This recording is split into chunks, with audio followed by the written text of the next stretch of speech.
Pega então, por favor, abra comigo no livro de Tiago.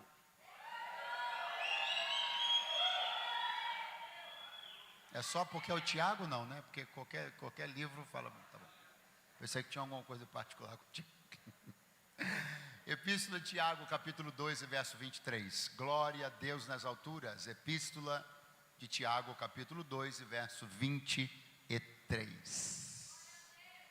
Aleluia.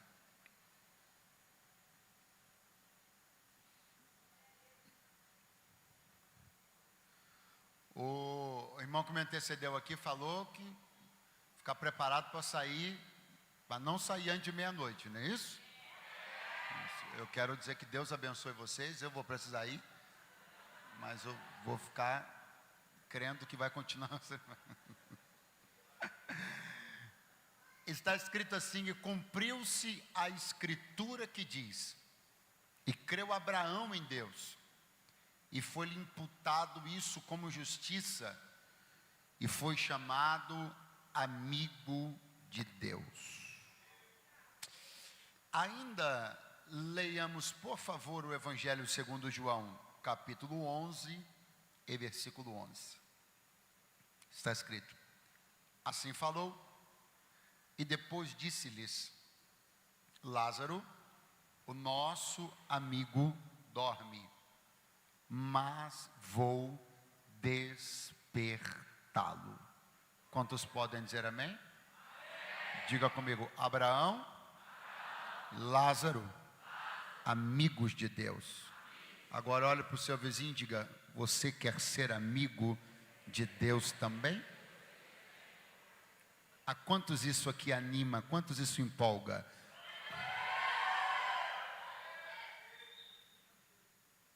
Eu quero essa noite aqui falar a vocês sobre essa temática da amizade de Deus com o homem. Quero falar a vocês sobre o relacionamento do homem com Deus, sobre as motivações, sobre os desejos e as expectativas que envolvem essa relação, seja da nossa parte, seja da parte de Deus, porque sim, há expectativas da parte de Deus nesse sentido.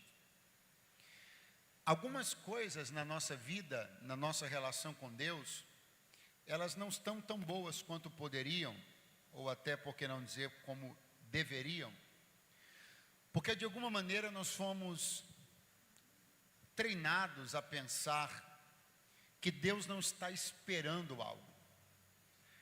Talvez porque a nossa noção, o entendimento de graça, que é sim um favor que não merecemos, e um favor que não pode ser retribuído à altura.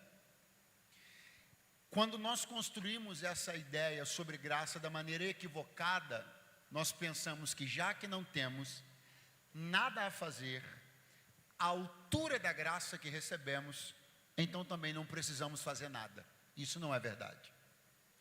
O fato de eu e você não termos absolutamente nada que possamos fazer que compense uma contrapartida à altura do que Deus nos entregou, isso não significa que não existem expectativas de Deus em relação a nós. Porque se nós pensássemos que Deus está absolutamente inerte, se Deus, usando uma linguagem que o pessoal do som e da música conhece, se ele está flat, né? Flat é quando você pega o equalizador e coloca ele todo numa linha só. Então não tem variação nenhuma, está flat. Se você pensar num Deus cujo sentimento e comportamento é flat, ou seja, não tem agudos, médios e graves, perceba quão apática seria essa relação.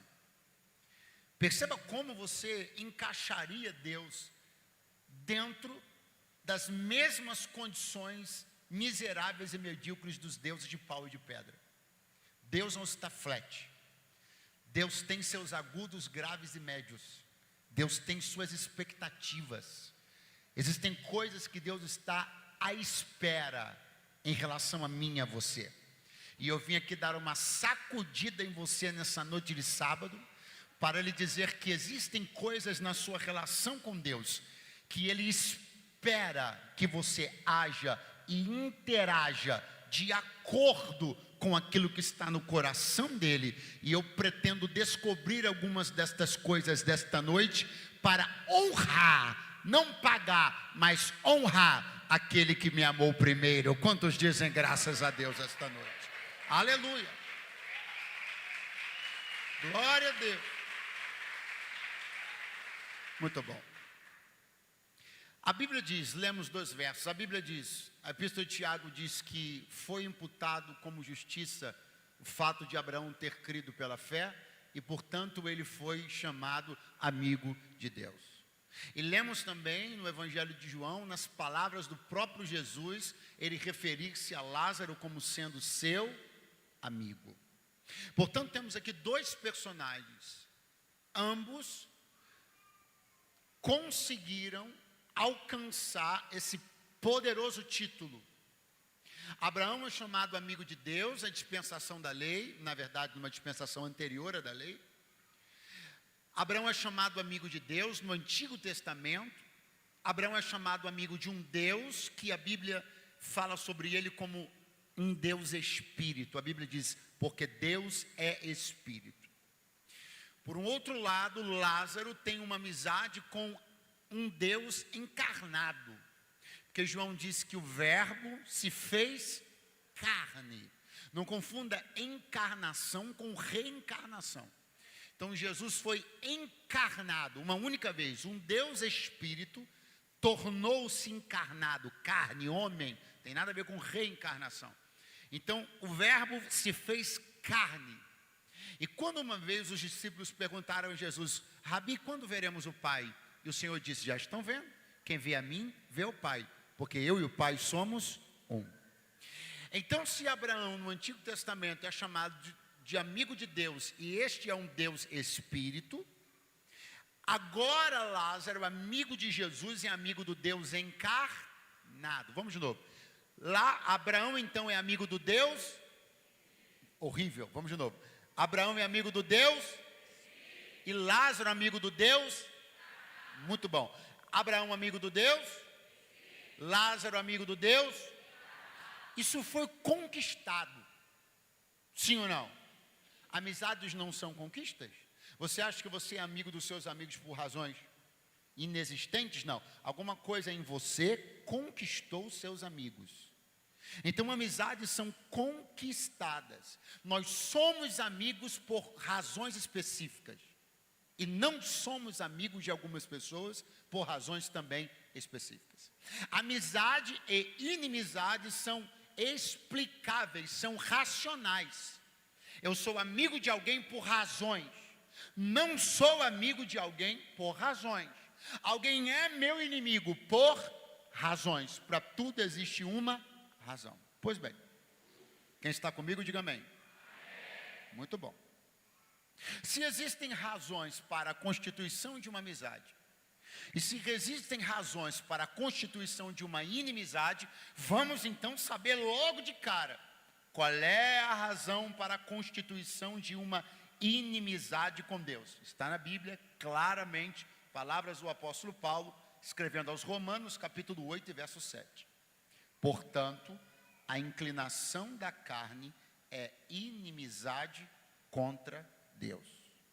O que gera a inimizade do homem para com Deus? A inclinação da carne. Todo indivíduo que vive para a carne, vive uma inimizade com Deus.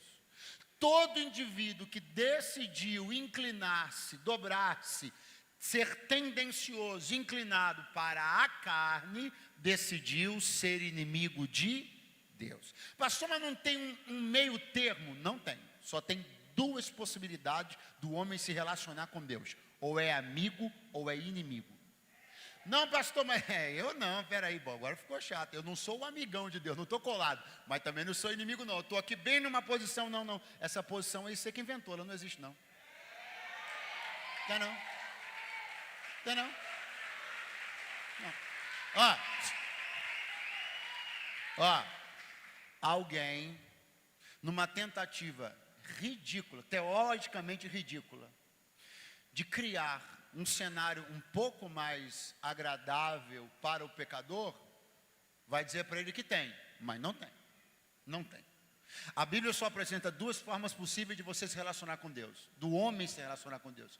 Ou ele é amigo, ou ele é inimigo. Inclinou-se para a carne, inimigo. Inclinou-se para o espírito, amigo de Deus.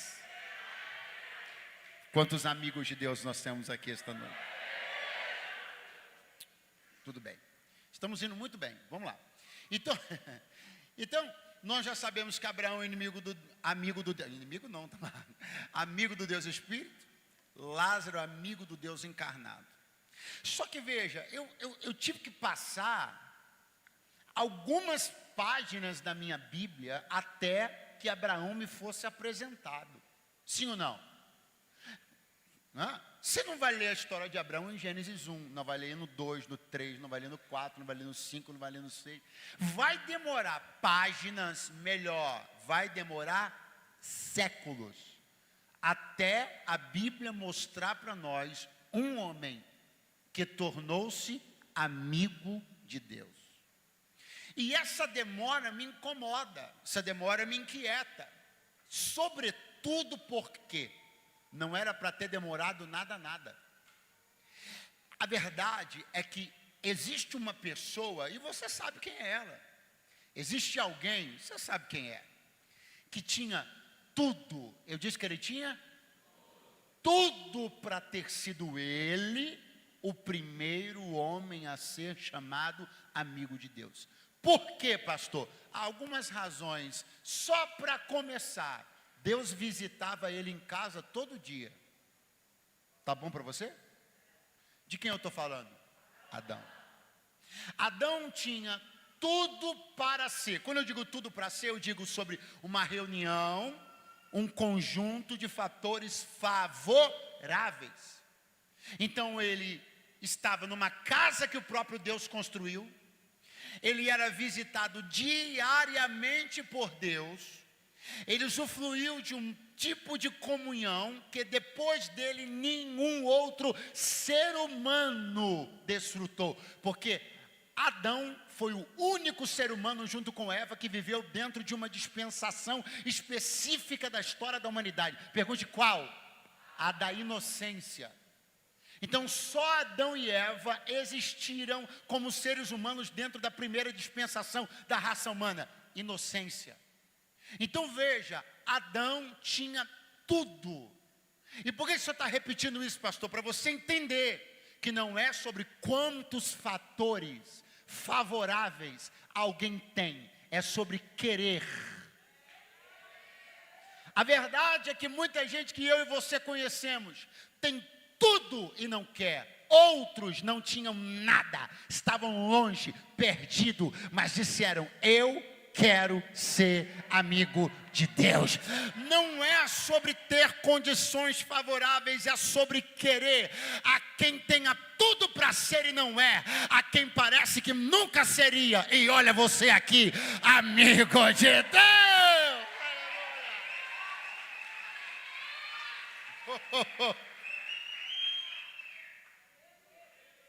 Pastor, mas o senhor falou que amizade tem razão, e inimizade também, falei. Então o senhor está dizendo que a amizade de Abraão com Deus, ela é pautada em algo racional, lógico, sim. E quais seriam as coisas, o que tem a ver, quais seriam as razões que fizeram Deus olhar dessa maneira tão carinhosa, tão favorável para Abraão? E o que ele, Abraão, tinha que Adão não conseguiu ter? Tem muita coisa para a gente falar sobre isso, mas eu vou falar sobre duas só. A primeira está ligada a um princípio que eu vou chamar de unicidade. Qual é o nome do princípio? Unicidade é a qualidade de ser único. Preste atenção agora, você foi embora, volte agora. Tudo isso que eu vou falar para você aqui diz respeito a esse princípio, unicidade. Por que Adão perdeu a amizade com Deus? Por causa da unicidade. Porque Abraão tornou-se amigo de Deus? Por causa da unicidade. Como Deus salvou o mundo? Através da unicidade. Tudo está ligado à mesma coisa. Preste atenção. O Senhor Deus plantou um jardim no Éden. Deus plantou o jardim adulto. Deus não pegou um punhado de sementes e colocou. Deus plantou o jardim adulto. Árvores adultas prontas. O Senhor disse assim para Adão, ó, você vai, fica aí, está tudo à tua disposição. Agora presta atenção. Tem uma árvore. Quantas? Uma única. Olha a unicidade aí. Uma única. Uma única árvore que eu quero que você abra mão. Abra mão. Renegue-a, porque eu estou te mandando. Tire ela da sua lista, porque eu estou te mandando. Desconsidere ela como uma opção, porque eu estou te mandando. Olhe para tudo que você quiser, feche os olhos para aquilo, porque eu estou te mandando. Só que eu não estou te mandando fechar os olhos para 50% das árvores. Eu estou te mandando fechar os olhos para uma só. Uma só. Por favor, vá ao seu vizinho, aponta o dedinho para ele, diga para ele, uma só. A qualidade de ser único. A cláusula que Deus, o contrato que Deus escreveu com Adão, tinha uma cláusula única. O requerimento de Deus foi um só. As árvores que ele deveria abrir mão era uma só. A fruta que ele não deveria comer, uma só. Tudo era questão de ter a capacidade de negar uma coisa só. Mas não conseguiu. Eu não estou lhe falando de um Deus que privou Adão de todas as árvores e deixou que ele comesse apenas uma. Eu estou lhe falando de um Deus que deu todas as árvores para Adão e o privou de uma única só. Você precisa entender que desde que a humanidade é humanidade, quando algo se institui diante de nós como proibido, ele acabou de se tornar atrativo. Vou repetir. Basta ganhar o título de proibido, que para mim começou a se tornar atrativo. Tem coisas que você nem ia notar se não fossem proibidas. Tem coisas que só chamam a sua atenção porque elas são proibidas. Nem são tão boas. Nem são tão legais. Só que quando elas ganham o título de proibidas, elas ganham um brilho que é perigosíssimo. E Deus me trouxe hoje aqui para dizer uma coisa para você. Cuidado, porque desde que a humanidade é humanidade, quando uma coisa ganha o título de proibida, ela começa a se tornar atraente. Então veja, estou lhe dizendo que Adão não tem esta capacidade, o quê? De negar uma árvore só. E Abraão? Qual é a ligação do princípio da unicidade com Abraão? Como este homem contrai a posição que contrai diante de Deus? Porque ele é quem é. Porque ele tem o testemunho bíblico que tem. Porque até anjos testemunharam sobre sua fé. Por quê? Porque um dia Deus chamou ele e disse: Abraão, acorda amanhã cedo. Entrega quem? Meu filho. Qual? O único. Teu filho, melhor dizendo, perdão. Qual? O único. Quando Deus fala com Abraão pedindo Isaac, Deus fala assim com ele: seu único filho. Toda a incapacidade demonstrada por Adão de entregar uma única coisa que Deus pediu para que ele abrisse mão, não falta a Abraão, que entrega diante de Deus seu único filho. Eu quero profetizar algo sobre a sua vida. Esse será o ano das suas mais reluzentes e poderosas renúncias. Alguém achou que eu ia falar vitória, mas eu vou dizer renúncia, porque você pode colocar 50 medalhas de vitória no peito, mas nenhuma no mundo espiritual brilha mais do que um troféu de renúncia. Renúncia apavora Satanás. Um crente que tem a capacidade de renunciar é apavorante diante do inferno. Ou quantos me ouvem para dizer um glória a Deus essa noite aqui?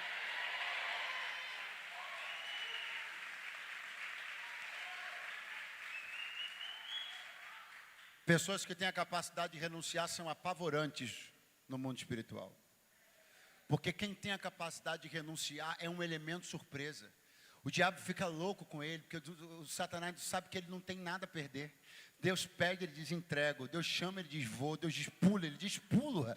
Como é que você lida com um cara desse? Não tem, ele é imprevisível. Ele está absolutamente tomado pelo desejo de agradar o seu Senhor. Ele é imprevisível, ele pode fazer qualquer coisa a qualquer momento. Ele é uma arma poderosíssima, não tem previsibilidade nele. Ele é um doido por Jesus, ele é um doido pelo Espírito Santo. Então levante a sua mão, porque eu profetizo que até o final desta conferência você vai sair daqui com o poder de renunciar o que Deus pedir para você renunciar. Aleluia!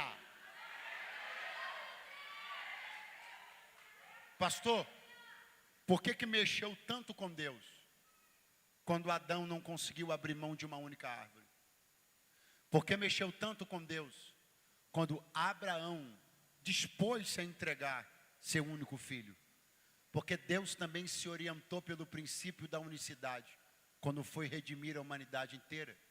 Porque o texto áureo da Bíblia, João 3,16, diz que ele amou o mundo de tal maneira que deu o seu. Então esse assunto é um assunto que Deus domina.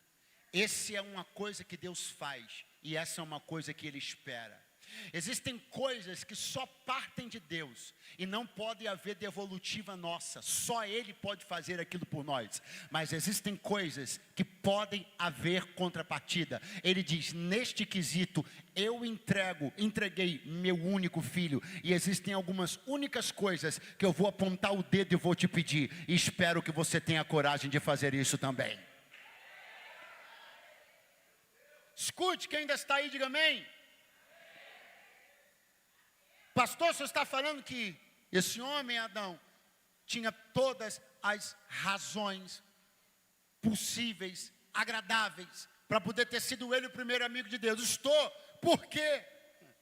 Já lhe dei uma razão, agora preste atenção nesta razão, que é interessantíssima.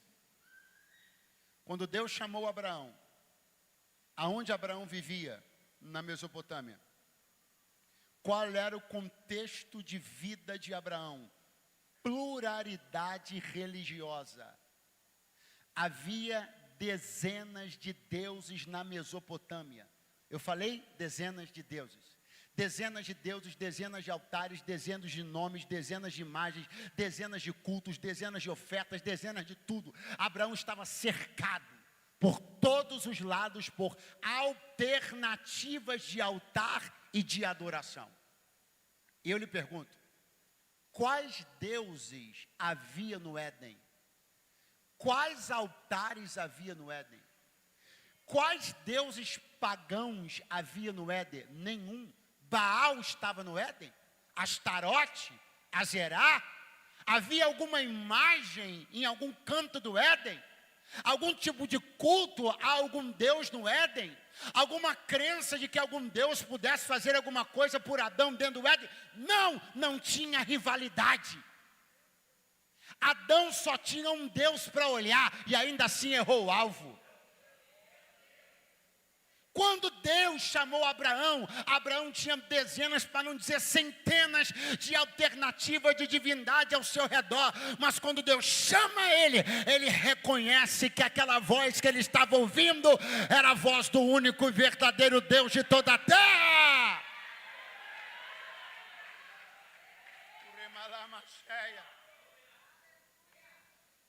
Mergulhe nisso comigo para você entender que a posição de Adão era muitíssimo mais fácil do que a de Abraão. Não tem rivalidade no Éden. Não tem nenhum altar para Adão dobrar o joelho. Não tem nenhum Deus que seduza Adão por uma proposta assim, como Baal que dava fertilidade, como outro Deus que dá não sei o quê. Não, nenhum Deus fez proposta nenhuma para Adão. Não tinha pluralidade de deuses, não tinha rivalidade de deuses, pastor. Mas ainda assim ele pecou como? Ainda assim ele se tornou inimigo de Deus como? Paulo falou e eu repito, a inimizade contra Deus é constituída através da inclinação para a carne. Inclinar-se Perceba que o ato devocional, ele costuma requerer inclinação. Você se inclina diante de um Deus, você se reclina diante de Deus. Pastor, Adão se inclinou diante de quem? De ninguém. De que Deus? Nenhum. Mas ele se inclinou diante da sua própria carne.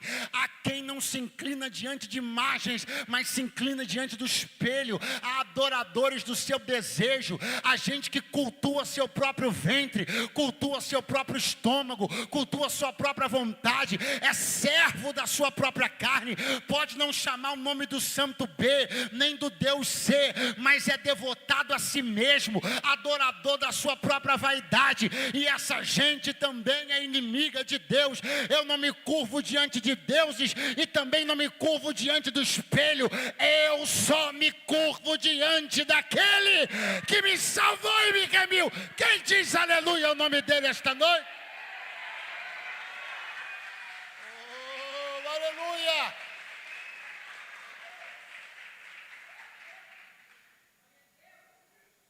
É por isso que, pastor?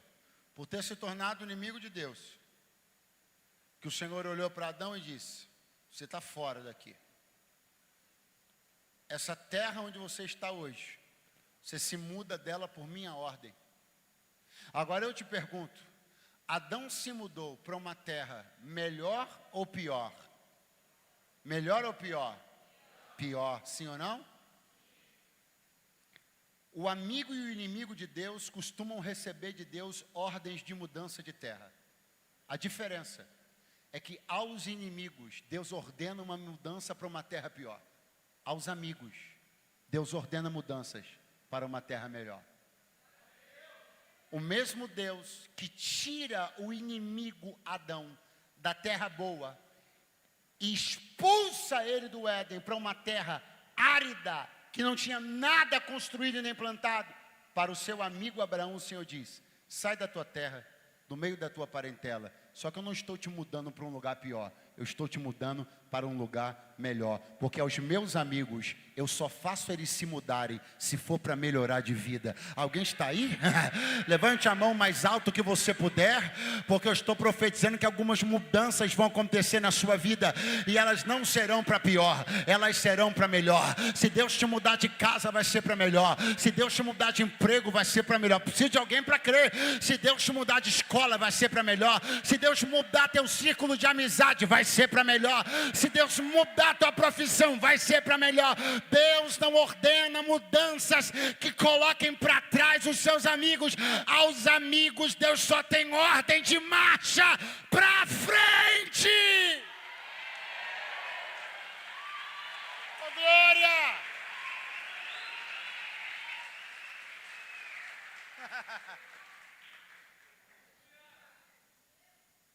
O Senhor havia dito: não coma, porque no dia que você comer, atenção, certamente você vai morrer. No dia que comerdes, certamente morrereis. No dia que comerdes, certamente, muito fraco, certamente, Adão foi lá, a Eva foi lá e comeu. Deu também para Adão, que comeu. Os dois comeram. Deus não mente. Deus falou: no dia que comerem, certamente vocês vão. Se Adão e Eva acabaram de comer, então espiritualmente eles estão vivos ou mortos? Vivos ou mortos? Preste muita atenção nisso aqui. Muita atenção. Vivos ou mortos? Vivos ou mortos? Deus foi cumprir seu ritual. Deus foi cumprir sua prática. Qual? Visitar quem? Os candidatos a amigos, Adão e Eva. Aonde? Na casa deles. Preste atenção. Deus foi cumprir sua rotina. Qual? Visitar quem? Seus candidatos a amigos. Onde? Na casa deles. Porque eles moravam no Éden. Deus não morava no Éden.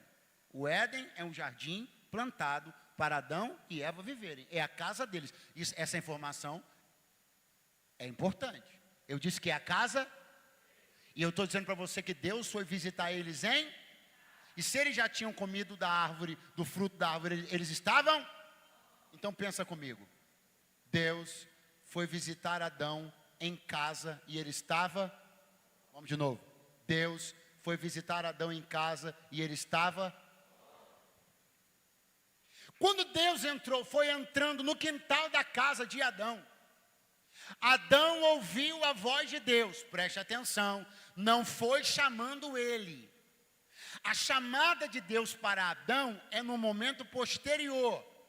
A primeira coisa que acontece, e é o próprio Adão quem coloca nesses termos e nessa ordem, ele diz para Deus: eu ouvi a tua voz no jardim e me escondi. Aí escondido, agora ele ouve Deus chamá-lo pelo nome, aí ele sai, preste atenção. Ele falou e eu vou repetir: eu ouvi a tua voz no jardim. Quando Adão ouviu a voz de Deus aquele dia no jardim pela primeira vez, foi Deus chamando ele, sim ou não? Sim ou não? Não, vamos de novo. A primeira vez, aquele dia que Adão ouviu a voz de Deus, foi Deus chamando ele, sim ou não? Então Deus falava com quem? Não sabemos. Deus podia estar falando com o Espírito, podia estar falando com o Filho, podia estar falando com algum anjo, podia estar falando com algum bicho. Por que não? Deus podia estar cantando. Mas é Adão quem diz: eu ouvi a tua voz. Antes do Senhor me chamar, eu ouvi a tua voz falando com alguém. É isso que ele está dizendo. E eu acho isso aqui maravilhoso. Porque antes que o Senhor chame o nome de Adão, o Senhor dá a Adão uma oportunidade de perceber. Pergunte o quê? Que ele estava chegando perto. Eu amo, porque Deus não sai do nada gritando o nosso nome. Ele nos dá a oportunidade de perceber que Ele está chegando. Pastor, e como isso acontece? Quando você ouve a voz dEle falando com outros. E essa é uma questão importante, porque alguém está dizendo: eu só ouço a voz de Deus falando com os outros. Deus não fala comigo, Ele me mandou para te dizer: eu estou falando com outros perto de você, para você perceber que eu estou cada vez mais perto de... Então se arruma, se levanta, dá um jeito na tua vida, porque se a voz de Deus está falando com alguém perto de você, isso significa que a qualquer hora dessas, é com você que Ele vai falar. Ô, Manacha! Pega a mão de alguém do teu lado agora e diga: Ele está perto, Ele está perto. Alguém já chorou do teu lado? Ele está perto. Alguém já glorificou do teu lado? Ele está perto. Você já ouve barulho de línguas? Ele está perto. Se atavia, se arruma, se levanta, porque Ele está chegando.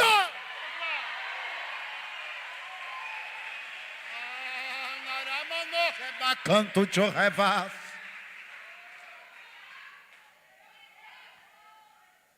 Então vamos lá.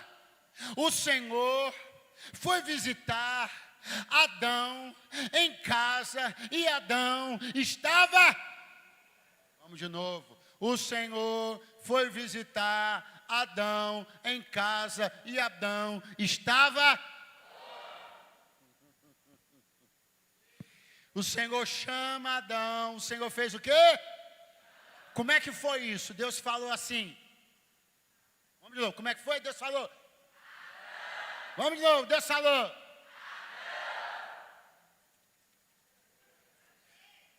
O Senhor foi visitar Adão em casa e chegou lá, falou com alguém que não era ele. Logo depois o Senhor falou.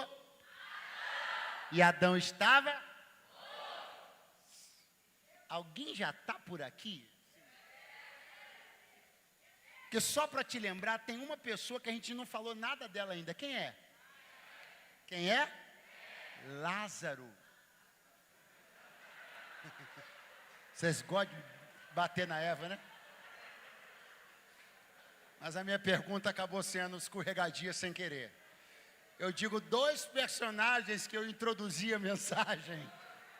Tem alguém que a gente não falou ainda. Quem é? Lázaro.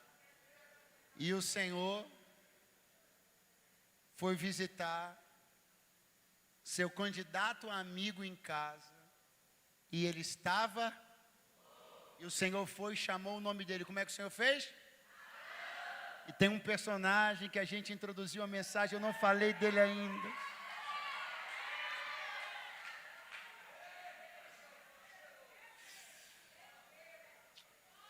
Estou te apresentando 2 caminhos, não sei se você percebeu. Estou te mostrando como o homem se fez inimigo de Deus. Daqui a pouco eu vou te mostrar como Deus resolveu isso e ressuscitou seu amigo de volta. Fica aqui. Adão então sai de trás da árvore. O Senhor chama ele, chama Eva, chama a serpente e preside uma reunião. E o Senhor vai dizer assim, ó, o negócio é o seguinte. Estou colocando, presta atenção, inimizade entre a tua semente, Eva, e a semente da mulher. Eu falei que Deus disse que estava colocando o quê? Isso dói. O que dói? Ter lido a palavra inimizade em Gênesis. Porque a palavra que eu gostaria de ter lido em Gênesis, pastores, era amizade. Numa reunião entre Deus e o homem, eu queria que tivesse saído da boca de Deus a palavra amizade, mas saiu o antônimo dela. Porque existem coisas que estão no coração de Deus, e às vezes o que sai da boca dele é o contrário do que estava no coração, e quem inverteu isso foi você. Vou de novo que você fingiu que foi embora. Existem coisas que estão no coração de Deus, só que na hora de sair na boca, sai uma palavra que é contrária ao que estava no coração dele. E sabe quem inverteu isso? Você. Eu. Deus queria ter aberto a boca numa reunião com o homem e ter dito a palavra amizade. Mas ele abriu a boca e disse a palavra inimizade, o antônimo dela. Porque comportamentos invertidos invertem palavras. Tem coisa que era para ser, Deus está falando sobre nós de um jeito, Ele tem que estar falando de outro. E quem virou isso de cabeça para baixo fomos nós. Mas eu tenho uma palavra de Deus essa noite. Tudo que está no coração de Deus, ao nosso respeito, a nossa fé, a nossa santidade, nossa obediência, vai deixar na posição que está. E quando o que estiver no coração dele sair pela boca dele, ele vai dizer: abençoado, meu amigo, meu filho santo, estou te levantando, vou te promover, vou fazer. Quem ainda está aí, diga alguma coisa, pelo amor de Deus.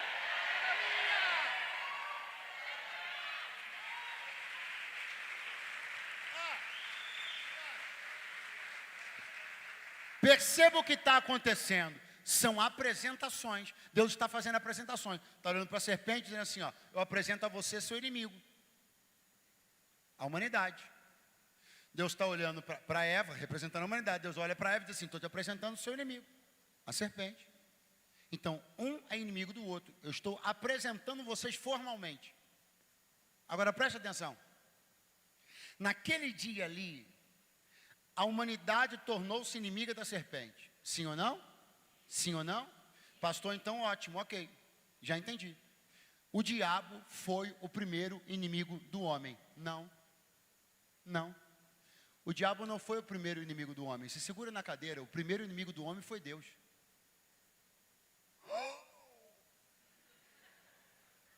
O que Paulo falou? A inclinação da carne é inimizade contra Deus. O que está escrito na Bíblia? Ele nos amou quando ainda éramos seus inimigos. A condição da inimizade entre Deus e o homem foi contraída no momento onde o homem inclinou-se para a carne e pecou. E isso aconteceu antes de Deus falar que a serpente era inimiga de Eva. Então, antes da serpente ser inimiga de Eva, o inimigo de Eva foi Deus. Mas isso não foi por Deus, isso foi por ela. Pastor, me explica melhor. Eu explico. Não era para eu e você termos inimigos nenhum. Nós só conhecemos o que é ter um inimigo porque Eva e Adão decidiram ser inimigos de Deus. Era para a humanidade viver em paz sem conhecer o que é ter um opositor, sem conhecer o que é ter um adversário. Se nós tivéssemos sido, enquanto humanidade, amigos de Deus desde o princípio, nunca teríamos inimigo nenhum. Mas quando o homem decide ser inimigo de Deus, ele decide ter outros inimigos. Mas quando o homem decide ser amigo de Deus, Deus o ajuda a vencer todos os seus inimigos.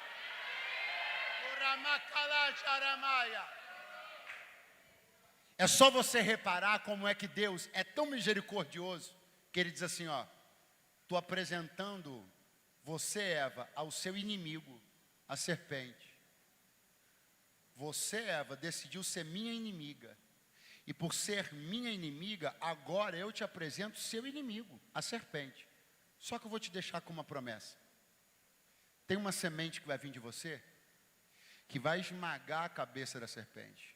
O que Deus está dizendo é o seguinte: você quase estragou tudo, querendo ser minha inimiga. Aí eu tive que apresentar para você um inimigo, que vai ser teu opositor para o resto da vida. Mas fica com essa promessa. Está vindo um aí, que se você for amiga dele, ele esmaga a cabeça da serpente. Levanta a mão para o alto, abre a tua boca, aplaude acima da tua cabeça, porque o teu amigo, quem, pastor? O Deus, quem? Aquele que está escrito, e o Deus de paz em breve esmagará Satanás debaixo do nosso pé.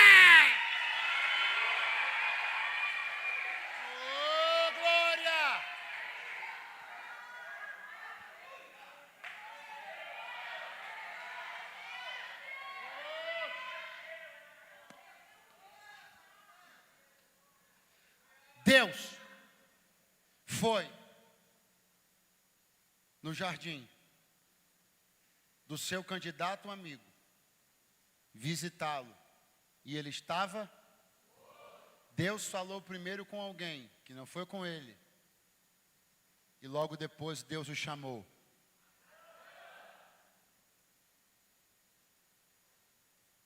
Jesus saiu com os discípulos correndo da Judéia, porque queriam apedrejá-lo. Ele encontrou um lugar agradável, próximo às margens do Jordão, na companhia dos discípulos de João Batista, ficou por ali, até que chegou um mensageiro. E o mensageiro disse: mestre, Lázaro, a quem tu amas, está enfermo. Jesus demorou 4 dias para sair dali. Quando Jesus chegou em Betânia, Lázaro estava. Aquele a quem Jesus chamou de amigo estava. Pastor, mas por que Jesus não foi até Lázaro enquanto Lázaro ainda estava doente? Porque não podia. Porque isso tudo é muito profético. Isso é tudo, é o plano da amizade de Deus e o homem rasgado diante de nós em João 11. Jesus pode ter até arrumado e dito: eu vou. E o pai disse: não pode. Eu preciso que você vá visitar o seu amigo somente quando ele já estiver, porque eu estou recriando um cenário.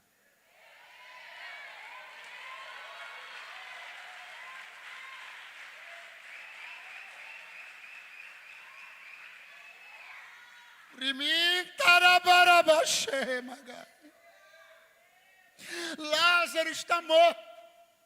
E Jesus, dentro desse time, não pode encontrá-lo doente, porque a recriação profética do cenário requer que seu amigo esteja morto, porque o que Jesus vai fazer lá não é curar um amigo doente, é ressuscitar um amigo morto, porque isso é sobre a ressurreição da amizade entre o homem e Deus, quebrada no Gênesis e restaurada.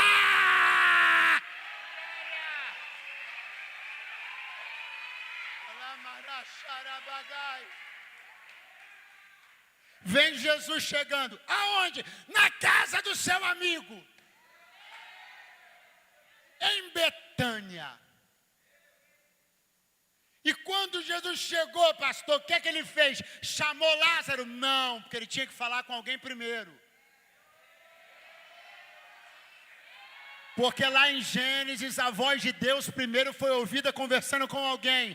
O que que Jesus fez quando chegou em Betânia? Conversou com Marta. Jesus conversa com Marta. Eu sou a ressurreição e a vida, você conhece. E a voz dele está sendo ouvida. E quando a voz dele está sendo ouvida, o mundo espiritual já sabe, ele está chegando, ele está chegando, ele está chegando, ele está chegando, ele está chegando, ele está chegando, ele está chegando, ele está chegando. Vem banda, porque ele está chegando, ele está chegando, ele está chegando, ele está chegando, ele está chegando. Primeiro Jesus permite que a voz dele seja ouvida. E agora ele para na frente do sepulcro. Ah, você ainda está aí? Diga amém. Ele para na frente do sepulcro. Adivinha o que ele vai fazer?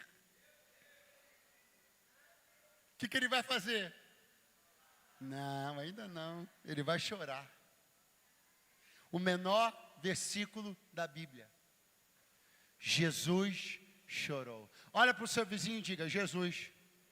Horrível, vai de novo. Jesus. Eu estou encerrando. Jesus já sabia que Lázaro iria ressuscitar. Então por que chorar? Olha para o seu vizinho e diga: testemunho. Diga: era necessário que a humanidade visse Deus chorar.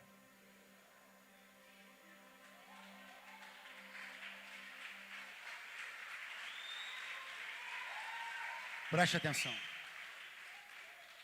Por que Jesus não chorou no reencontro? Por que Jesus não chorou quando abraçou Lázaro ressuscitado? Porque Jesus não podia chorar depois que ele ressuscitasse.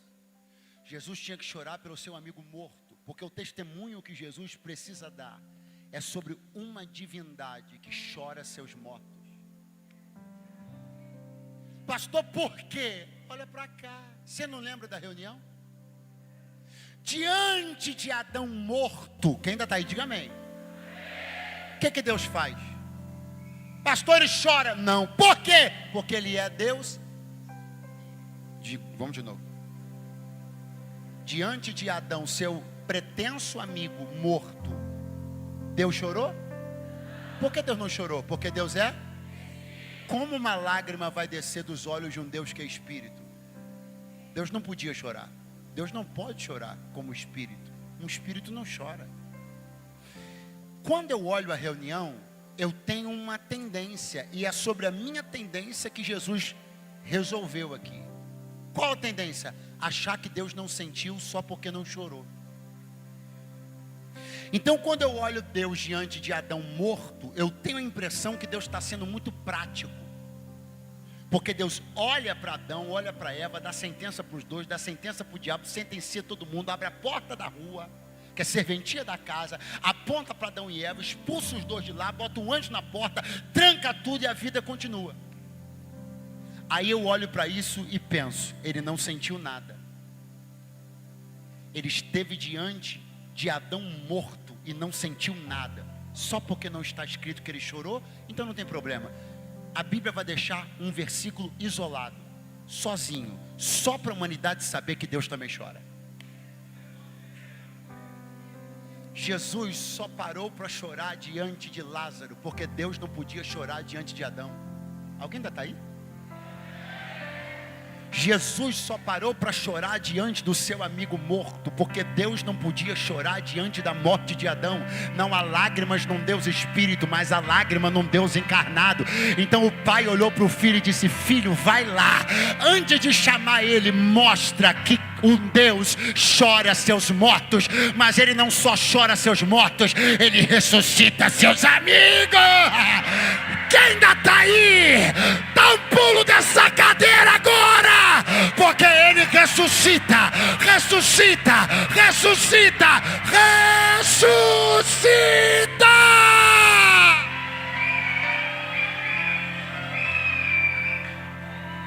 O Deus que dá vida aos mortos, o Remalaia, me trouxe aqui essa noite para dizer: eu estou chamando você pelo teu nome.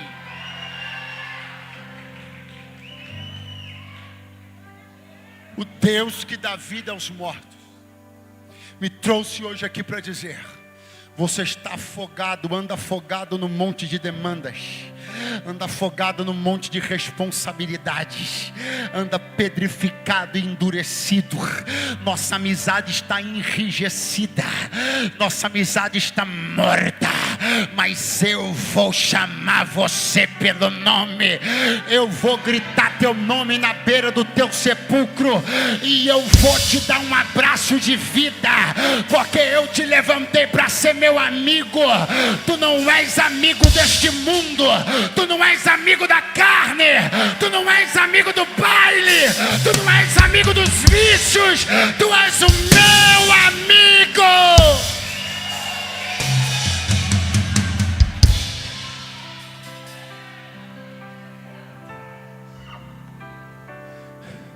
Quando Adão saiu detrás da árvore, presta atenção, ele estava num lugar escondido, fora da vista.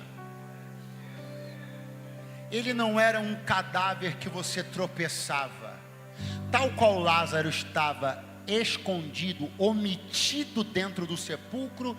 Adão estava omitido atrás da árvore. Os dois mortos não estão à vista. E quando o Senhor chama Adão, Adão sai detrás da árvore, e a Bíblia diz que ele tinha aventais de folhas de figueira, que havia tecido para si mesmo, para cobrir a sua nudez. Mas a Bíblia diz, quem está aí, diga amém. Eu preciso de você aqui.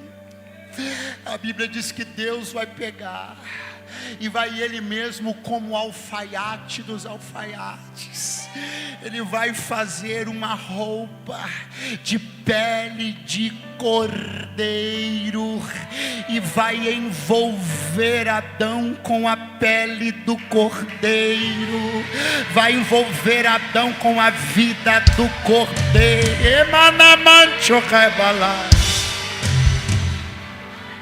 Olha para mim.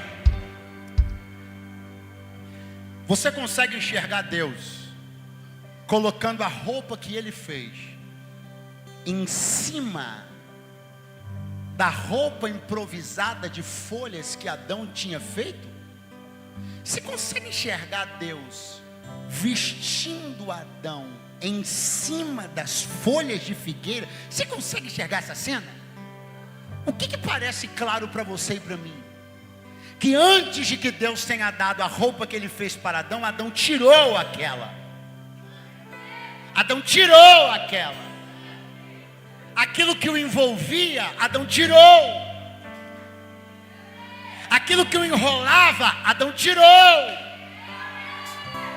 Jesus parou na frente de Lázaro e disse: desata ele, desenrola ele.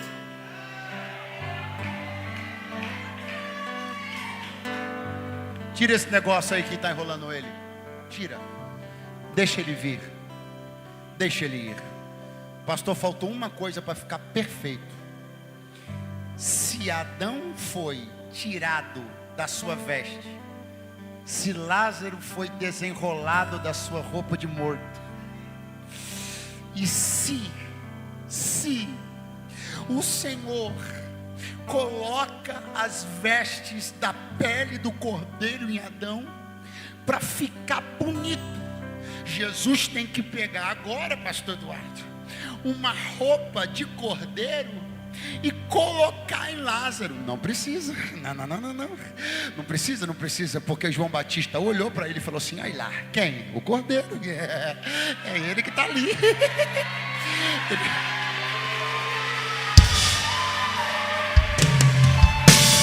Eu não sei você, mas se o meu amigo Jesus me ressuscita depois de 4 dias morto e fedendo, se eu sou desatado e estou vendo meu amigo que devo a vida para ele, eu não vou abraçar minha irmã Maria primeiro, eu não vou abraçar minha irmã Marta primeiro, eu vou dar um abraço nele. E quem? Do cordeiro. Eu me enrolo nele, eu me envolvo nele, eu me agarro nele, eu quero a vida dele em mim, a vida dele em mim. Olha, machala bagala mandara machaia.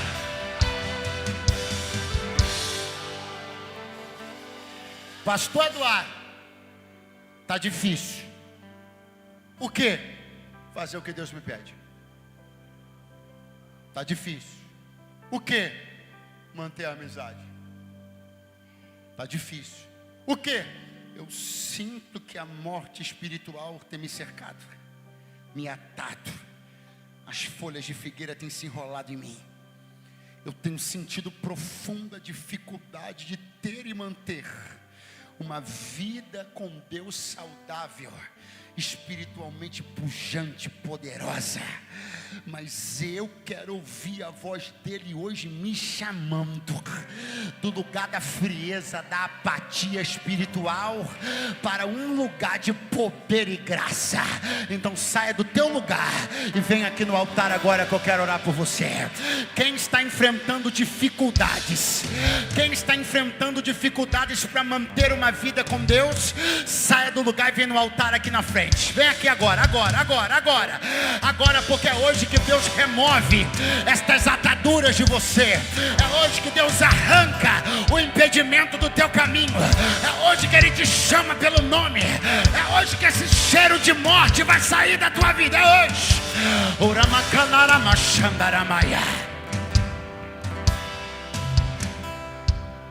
Pastor Eduardo, eu não vou mentir não. Tem coisas no mundo que chamam demais a minha atenção. Eu quero ser inimigo do mundo, mas não consigo. Sai do teu lugar, vem aqui na frente agora.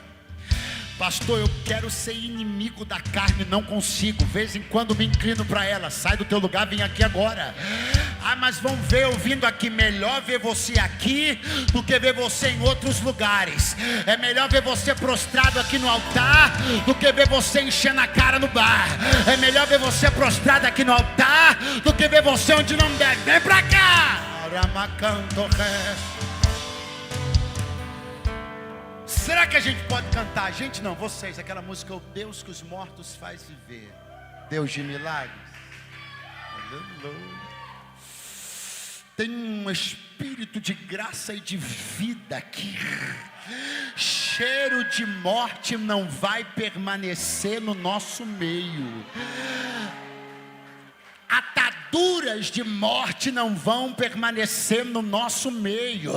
O Senhor me trouxe para dizer: eu vou desatar você, eu vou desenrolar tua vida, desenrolar teus sentimentos, vou desenrolar teus relacionamentos, vou desenrolar tua mente, vou desenrolar teu coração. Eu vou gritar teu nome e tu vais ouvir a minha voz e vai correr para a minha presença. Ele está aqui. Aquele que ressuscitou Lázaro dentre os mortos, Ele está aqui. E o mesmo Espírito que ressuscitou a Cristo dentre os mortos está aqui. Está aqui.